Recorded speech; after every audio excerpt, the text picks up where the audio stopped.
It is here that beginning in 2013, the World Bank Group and the Climate Investment Funds helped launch PPCR. The PPCR actually, which is a pilot program for climate resilience, is one of the funds under the Climate Investment Funds. And it's really dedicated to mainstream climate resilience into development planning. But more importantly, it is meant to achieve transformation at scale. What we have actually done, working with the World Bank and the African Development Bank, we have started pilot schemes in two parts of our country, two provinces of our country, which are prone to climate change.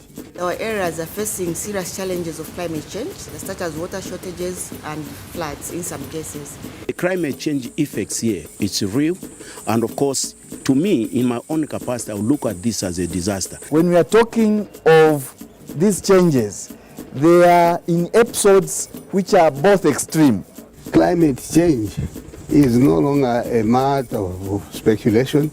It's not a matter of people overstretching their imaginations. It's not a matter of fantasy. It's a reality.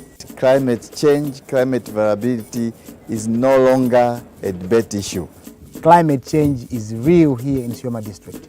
We are witnesses to what is happening on the ground.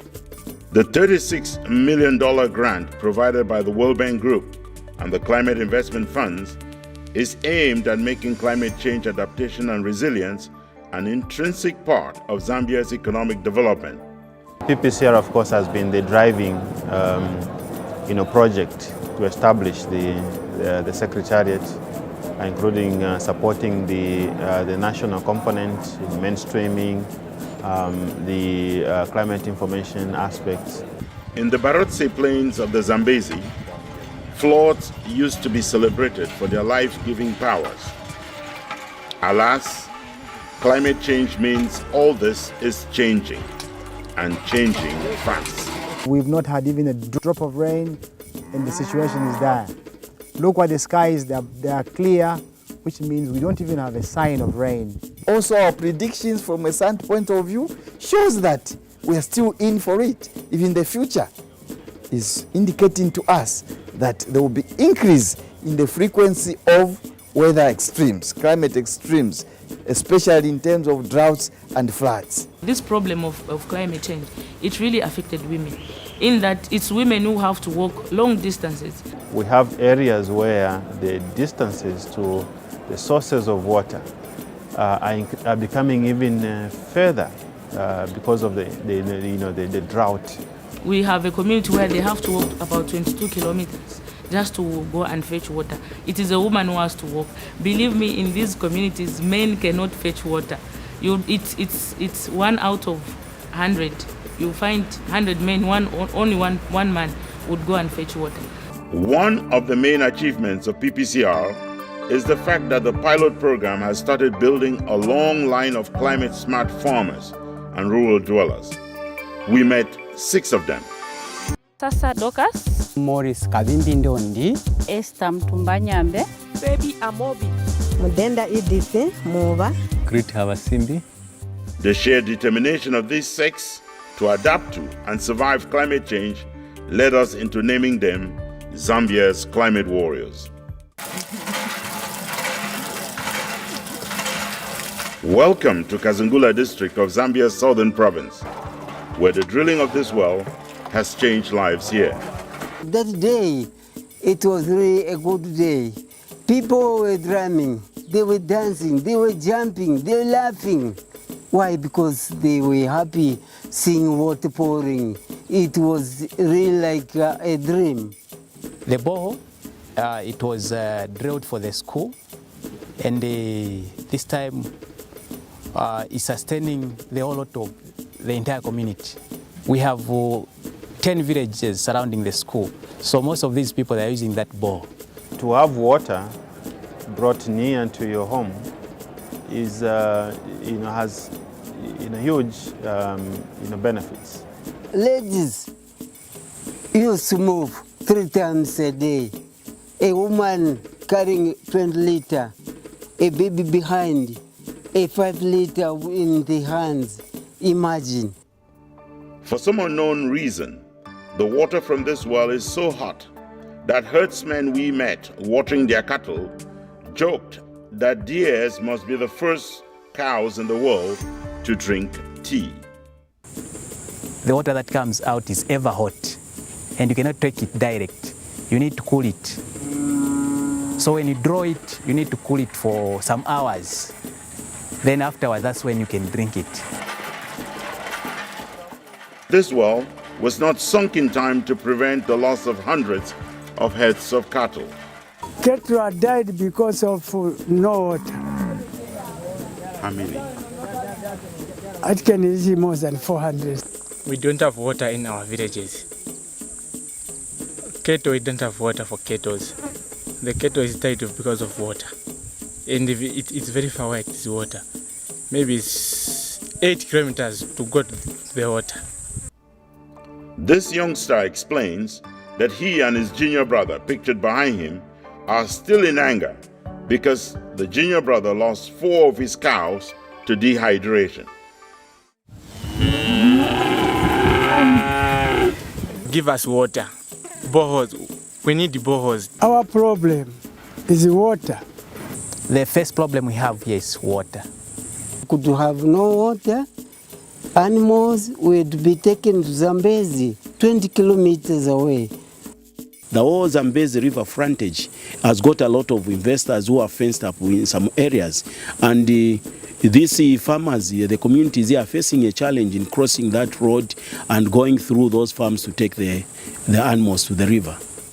Some of the progress PPCR could have made is getting held back.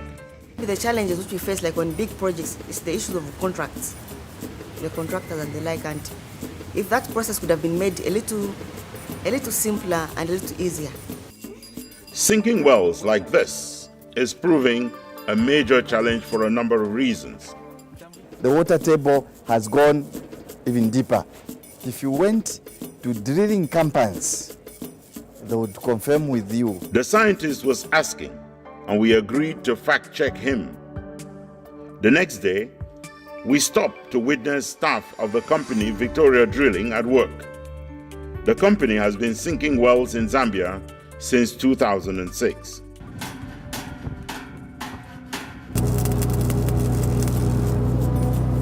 Average is water table is 40 meter, and some most places is 70. Dry areas is 100 meter. 120 meter I can go Simonga. From Simonga to 7 kilometer inside, there is no water up to 100 meter. 120 meter.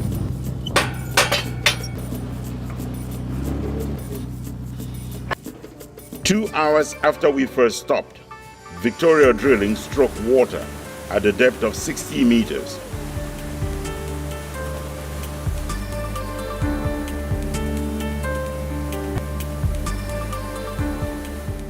We later learned that 60 meters in Livingston would be too shallow for wells drilled in many neighborhoods of the capital, Lusaka.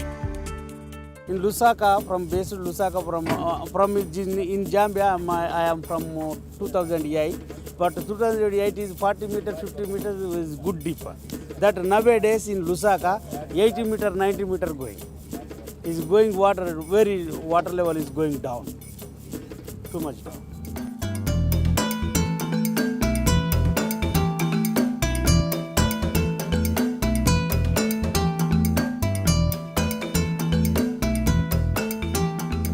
Welcome to Sananga and Nalolo districts in the Barotse Plains of Zambia's western province. We are going to the canal, one of the projects which we did in Nalolo district under Sianda. My name is Sasa Dokas. I'm the zonal secretary for Sianda Canal projects. Unlike in Kazungula district in the country's southern province, the problem here is often that of floods. We used to have floods, stagnant water in the past years. So when the World Bank funded us, we cleared our canals. For many decades, the stagnating floodwaters and clogged canals built in the 1800s had rendered roadways on the Barotse Plains impassable and farming impossible. We have seen the dredging or the clearing of canals, which opens up the hectareages of land for various communities to grow their sweet potatoes, to grow their maize, to grow their cassava, to grow their vegetables, and to keep these gardens active throughout the year. The places where the water used to, where we used to experience stagnant water is now dry. So that's why we have extended our fields and we are now to cultivate big fields now. The canals here had fallen into disrepair since they were last maintained in the 1980s and early 1990s. Thanks to the clearing of the canals, another day is breaking across these plains. We have 2,000 beneficiaries in this area.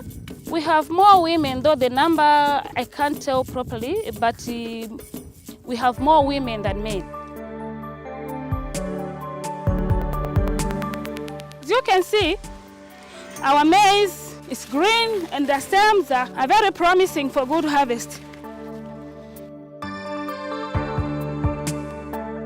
In Siandaf, the labor-intensive canal project created thousands of part-time jobs.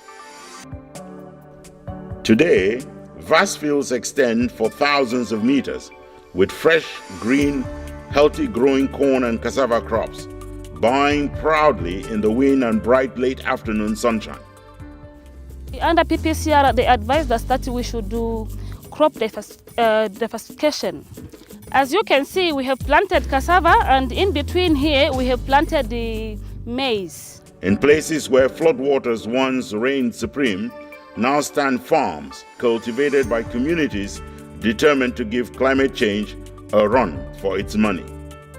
I cannot accept that climate change doesn't exist, because we can see even ourselves that there is a change on the weather, the rains patterns have changed.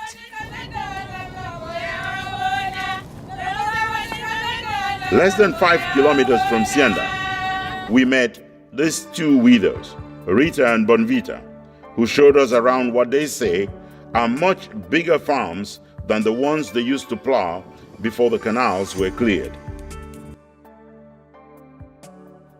They claim that the soils around the cleared canals are leading to better harvest.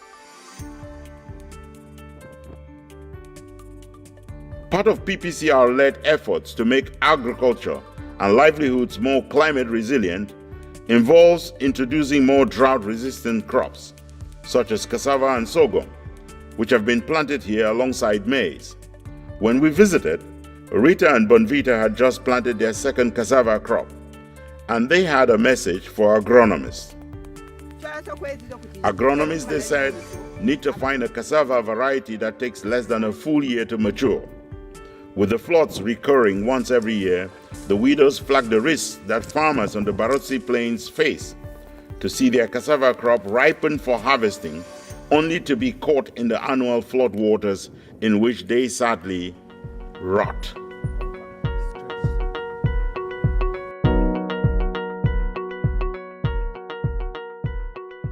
One of the most remarkable PPCR-funded canal clearing and agriculture boosting projects in the Barotse Plains is in Natonga.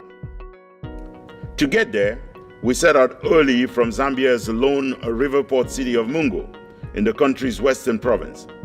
We headed east on the highway to the capital Lusaka before getting off the asphalt to drive another 30 kilometers on a rough, back-breaking, ever-winding dirt road. The road, or what passes for it, snakes through vast plains, through small villages under the shade of huge mango trees, and through what in many places are fast receding forests. It is here in Natonga, one of the over 50 villages situated on the slopes of these plains, that we met Mr. Maurice Kabimbi. He is the chair of the maintenance committee for the 21-kilometer-long canal that has been rehabilitated here and that now benefits over 8,000 farmers. The canal was cleared. The water levels were reaching almost 2 meters deep. At other sections of the canal, a human being could go in completely. you could only see if a man raises his hands, you could only be able to see the hands raised. Sporting a smart Italian-made suit, which meant we could not take Mr. Kabimbi into his fields on the day of our visit, he speaks to us enthusiastically about the transformation he says PPCR support has brought to his village and to neighboring villages. The difference that is there now is that we are able to cultivate crops, especially maize.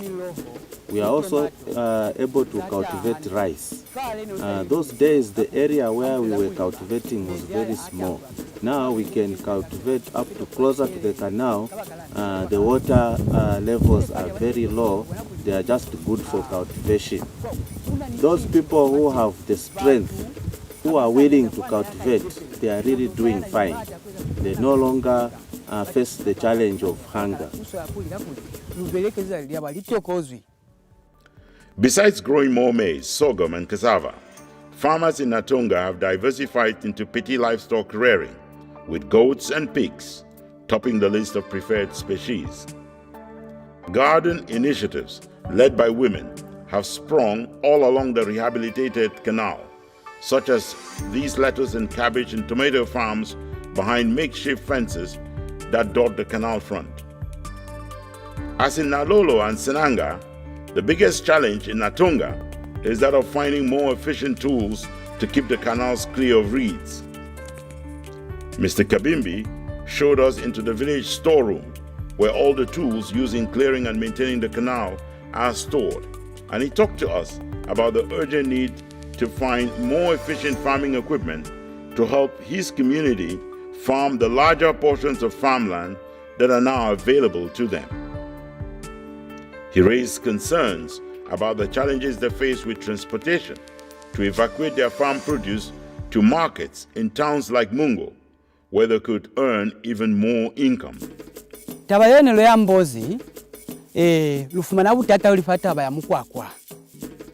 The problem of transport is very critical here. As a community, we had some time back sat down to discuss, to find the solution to the problem of transport. You also need information in relation to your infrastructure. Roads are an extremely important sector. As you know, this route is very rough. It has got too much sand. It is very far to the third road. What we would be doing when we start harvesting is that we are going to be using our ox carts, which are driven by oxen. Roads are the delivery mechanisms for a lot of development. The problem is that it is very far from here to the third road. It takes us about 3 days to reach the third road. Roads are extremely vulnerable, and you need to make them resilient. The need to rebuild the many low bridges that get flooded once the waters of the canal rise with annual floods is another concern.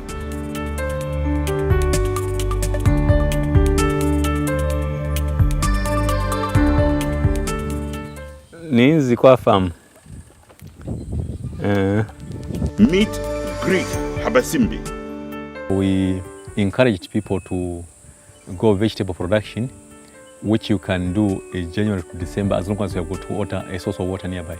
Greet is not one of the farmers that the PPCR has funded, although he is one of those the PPCR is considering naming a climate resilient champion. The champion is a person who has been doing climate change adaptation strategies on their own. They are not funded by any organization. It's a person who the community can learn from.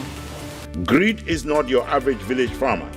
However, being in the midst of farmers he relates with and lives with, Greet has become an inspiration, using his considerable skills to improve not only his farms, but those of other farmers around him. On the day of our visit, Greet explained with a sense of resignation but not defeat how the combination of the dried up waters of the village dam and the prolonged drought in Kazungula district had ruined his corn crop and that of other farmers just 2 months before the harvest was due. I could have not have managed to sit back and try to lament about the weather that were so bad last year. Greed's investments in a solar-powered irrigation system had made not only growing corn in the fields surrounding the dam possible, but had helped him extend support to 32 other farmers working with him to start their own gardens, leading to significant improvements in income for farmers in the Kasaya neighborhood. The irrigation equipment is now lying dormant because there is no water. Failure of last year's maize convinced Greed to abide by one of the recommendations the PPCR is making to all farmers. Diversify your livelihoods by making sure that your agricultural activities branch away from rain-fed agriculture into climate-resilient activities, such as gardening and small livestock rearing. Climate change is what has brought about a shortage of water, meaning that a shortage of water is just as equal as one person who is in a burning house. So, meaning, if the house is burning and then you have an opportunity of passing through a window, you don't have to just sit in the house and start lamenting about the burning house. You find a way out even through the window if the door is closed. So I'm saying the door for irrigation has been closed because the water is no more. One of the latest investments by Greed has been to start this poultry farm. I needed to have a diversity of activities, so that when the irrigation system fails because of water, I can have another source of income, which in this case, I think I thought of a poultry. In here we have got 3 blocks of poultry houses, 3 by 3 blocks, in which I'm keeping about 60 big female chickens, with about 10 cocks. And I think I have got a number of small ones that have just, because my chickens are now producing.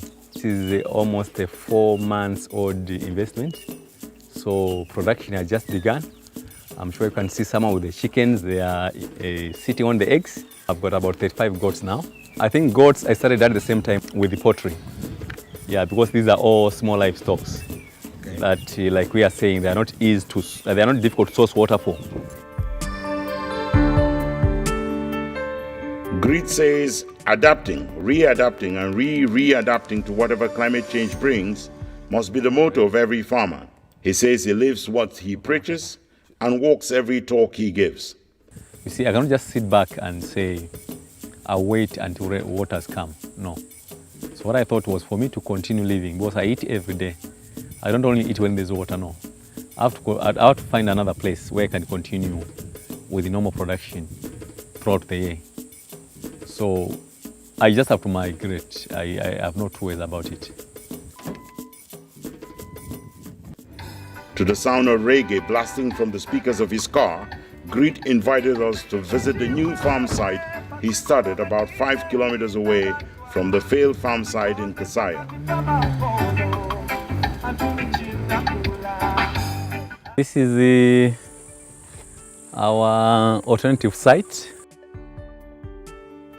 The new site is not only an impressive illustration of the resilience one farmer has built, it bears testimony to the determination of Zambian farmers to live more climate-resilient lives.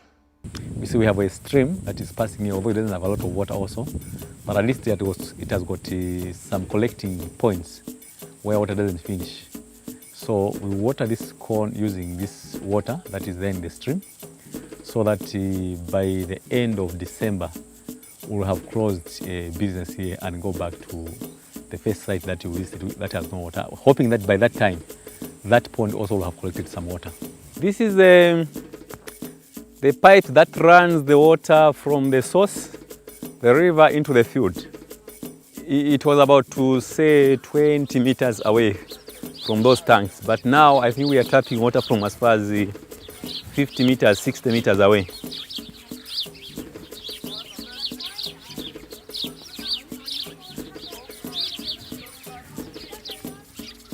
You see, this is our source of water. This river normally is filled up, say around the January, February, March. While Greed is known to PPCR, millions of farmers across Zambia have not had the chance to work directly with the PPCR. Yet they too are making the adaptations needed to mitigate the impact of climate change. One of them is Phoebe Mawobi. Phoebe and her husband, along with their 4 children, the youngest of whom is still too young to trek 5 kilometers one way to the only school he could attend, are an example of some of the conflicting pursuits that most farmers face across rural Zambia. Phoebe explained to us that she and her family would do everything to lead resilient and improved livelihoods, including, she said, selling charcoal, the product of the savage chopping down and burning of what little forests remain in Kazungula district. While Phoebe and other charcoal dealers we met know how harmful this practice and trade are to the environment, they point out the big challenge of finding alternative income sources. In the climate change, they're saying you should not be burning charcoal because the rains won't be enough. I'm not burning charcoal. Me, I don't burn charcoal, I just order for sale. Across the 2 pilot provinces of the PPCR, the chopping down of trees and burning to create and market charcoal is a source of increased carbon dioxide, but also in many cases, the only source of income. The activity here in this area is charcoal burning. That's the major economic activity. Load shedding, triggered by lower electricity production, itself a byproduct of lower water levels in the dams, has meant more town dwellers are turning to charcoal to cook dinner. Even us who are living in urban places today, we are the big buyers of this charcoal. And this is affecting the country very negatively because there is a lot of deforestation that is going on. And of course, this has got an inclination in terms of rainfall pattern in this region. We normally just harvest a little food which can be eaten maybe from March to August. Then September, October, people rely sometimes on wild fruits, sometimes they sleep on empty stomach, and that forces now people to go and cut trees, burn them as charcoal, cut trees and sell timber. At the same time, when that activity is done, the heavens become offended. Rain becomes scarce, a lot of wind comes, rain clouds can form, but a lot of wind will come and sweep away the rain clouds because these trees we are cutting were supposed to serve as wind breakers. So there are no more trees. Back to Phoebe, who tells us she's not really to blame for chopping down any trees or burning any trees to produce charcoal. Phoebe's "I am not to blame" attitude is something scientists say the peoples and governments of Africa need to part from in order to tackle climate change more effectively. Let us move away from the blame game, but let us ourselves do our quota. And our quota, among other issues, is improve our practices in the area of agriculture, forestry, and land use. For someone who has never heard of or interacted with PPCR staff, Phoebe is remarkably knowledgeable about what she needs to do to lead a more resilient livelihood. She and her husband, who was away from home at the time of her visit, tending to their herd, made the conscious decision to avoid cattle rearing, electing instead and happily to keep a herd of drought-resilient goats that has now grown to nearly 300.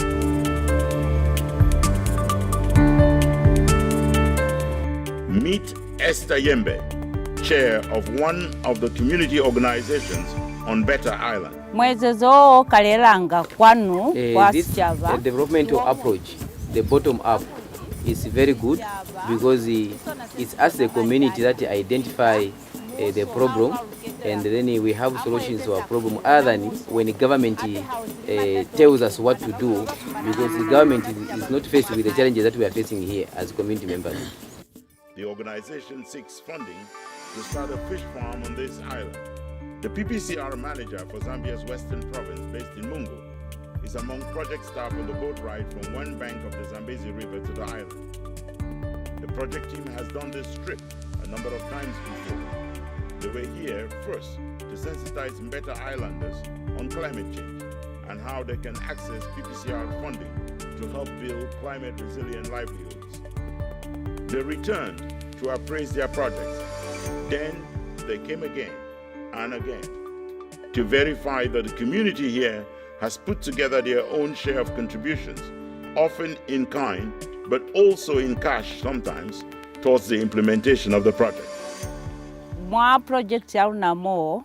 My household this project is constitutes 66 households. Out of 66 households, 9 households are male-headed. The rest 57 households are female-headed households. And amongst the male-headed households, some of them are disabled. They are even unable to walk.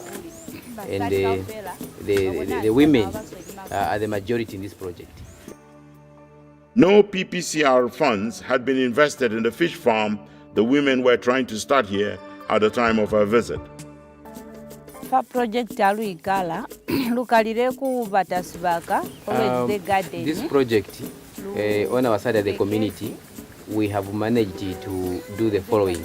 One, we have identified the land for gardening, and we have started land preparation, and we also began the gardening. From our garden, we also have made sales, from which it has helped us to do one or two things.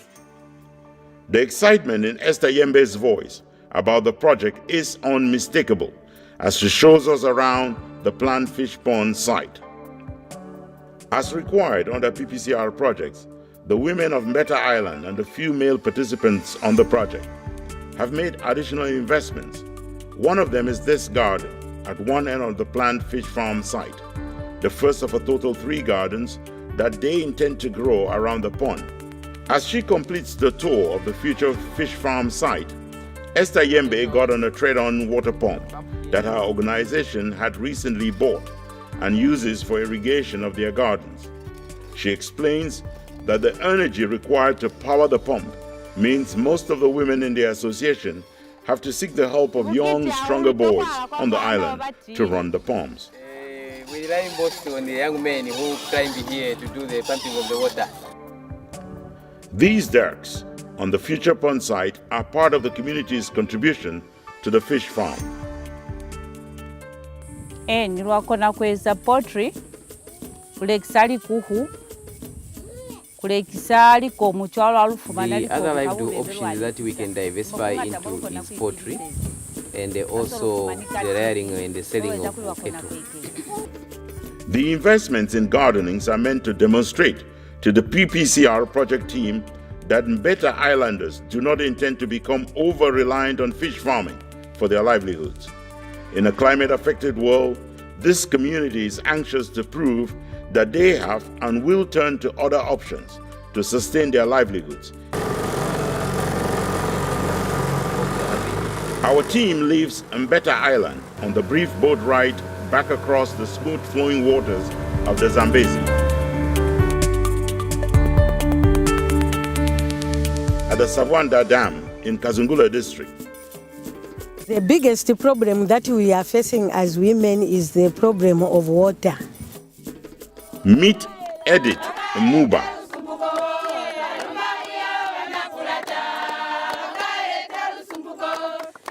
President of a ladies-only club specialized in building resilient livelihoods for the women of Koma community in Kazungula district.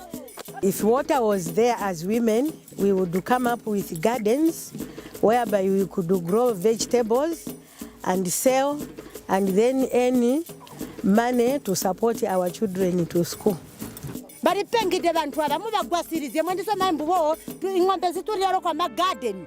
The women tell us of their future plans to grow gardens, maintain an orchard, and expand their farms using the waters of the refurbished dam to irrigate their crops, as well as use the rehabilitated dam to water their animals. The waters of this dam dried up so long ago, the sun has baked the dam bed into gaping cracks, screaming to high heavens for rains. At the time of our visit, the rehabilitation of this particular dam was one of the projects that this community had submitted for possible funding from the PPCR. So this Wando Dam is, it can work as a multi-purpose dam because once it is well refurbished, it can sustain life by holding much water. Women in the village broke into music and dance as soon as they saw our cameras. The lyrics of their songs express hope that development partners will help them build the 2-kilometer-long dam and canal they planned for this site.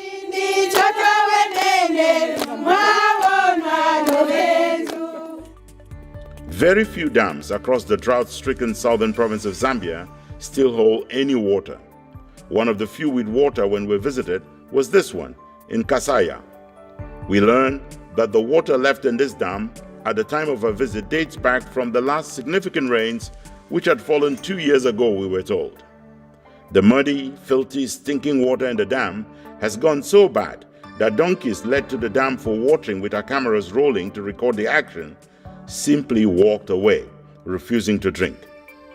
These donkeys are making the choice of turning down the filthy water of this dam that inhabitants of the neighboring villages are unable to make. Along the banks of the dam, we were shown shallow wells sung by villagers from which they were still drawing drinking water at the time of our visit, with the drought showing no sign of abating. Just outside Kasaya, most riverbeds have been baking for so long in the heat and sunshine of the prolonged drought that the traditional scene of a fisherman paddling his canoe downstream on the lookout for fish is nowhere visible. That scene of fishermen at work in their canoes has been replaced by canoes like this one, which we found having run aground on the waterless, mud-baked bed of what used to be a river here. In Zambia's western province, the drought is just as harsh. At this dam, built for watering cattle, we found not a single drop of water. Herds of cattle converged at the dam site after seeing us pull up and park, hoping that the sign of life around the dam meant water was available. Here in Sioma district, water has become a luxury. The water situation is very bad here. Sometimes we clock a week without bathing. All our dams are now dry. Our animals are dying. Water here is rationed. She can stay for 3 days without bathing. Right now, where I am here, I'm smelling because I can go close to 2 weeks, sometimes no water. 2 or 3 days can pass without bathing the baby. If there's help somehow, somewhere, please come and help us. If you are not going to think of the fellow humans here who are in trouble, we are going to just die. On the morning we arrived, villagers in Bome had just completed sinking this new well from which they could draw drinking water and water for their animals. It has taken them over 3 days to dig this well, and they have water which is going to last only for 3 days before they will dig another hole. We are reminded that the lucky communities are those like the inhabitants of Mbome village, with water of any kind, however unclean.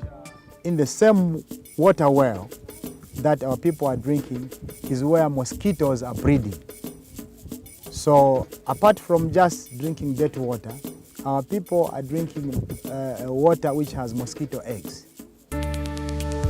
Beneficiaries, civil society and government partners score PPCR high on results achieved during the pilot phase. For a start in its infancy, it's doing reasonably well, and we look forward to overcoming the challenges. Upscaling the need for strengthening climate resilience among our peoples, and indeed among even our economic sectors. Local communities are seeing benefits in the scheme, and that they are supporting. So we want to widen its scope, and we want to take it beyond just that province. Despite the improvements in livelihoods brought about by PPCR-funded initiatives, the needs remain vast and funding remains limited compared to demand. When you look at the demands and the needs, it's really a drop in the ocean. The needs are greater than the resources can achieve. Not just in areas where we are, closer neighbors of where projects are being implemented, but this is true countrywide. The climate investment funds is a partnership of all the multilateral development banks coming together and working with and for the country to deliver the program. You have the World Bank, which is delivering on the Barotse Basin project. We have the African Development Bank that's working in the Kafue Basin. And we also have the IFC that has a private sector intervention that is being designed. We are asking that we have this program expanded because our people here are in trouble, agriculture is failing, and the situation is just very bad on the ground. There is a strong case for expansion simply based on vulnerabilities of various wards, of various communities. Let us also enhance our ways, especially of community-based early warning. The world community is coming together and recognizing that we need more resources. We wish to encourage PPCR itself and our donors to continue. The reason that the PPCR model has been successful, and it's work in progress, but it's moving towards that success, is because countries really received resources at scale. We are very grateful for the World Bank's vision for sponsoring this, some of the climate resilience programs. The urgency of action is no longer missing on development partners worldwide. Significant funding pledges have been made for climate-related activities. They include the pledge by the World Bank Group in October 2015 to expand funding for climate-related programs from a projected $16 billion to $29 billion by 2020. In November 2015, the World Bank announced a plan that targets to mobilize $16 billion for climate-related investments in sub-Saharan Africa. The Conference of Parties estimates that $100 billion in annual investments in climate-related activities will be needed by 2020 to address global warming. The African Development Bank plans to distribute $5 billion of low-carbon funds by 2020. The European Bank for Reconstruction and Development has committed to increase its share of funding for climate projects from 25% to 40% of its overall funding budget. In addition, these multilateral banks have signed a pledge to screen all of their new projects for climate risk by 2018. These are obviously praiseworthy commitments. However, while pledges have been relatively plenty, action has been too modest. Funding is key, but so too is bold, innovative leadership that is sensitive to Africa's development aspirations, leadership that should put Africa's development agenda in line with the low-carbon global economy that mankind must aim for. Delay in action can only mean that our planet as we have known it will not be there for our children's children and for generations unborn. The lack of water on a World Heritage Site, such as the breathtaking Victoria Falls here on the border between Zambia and Zimbabwe, has to be a screaming reminder that world leaders are fast running out of time to save our planet.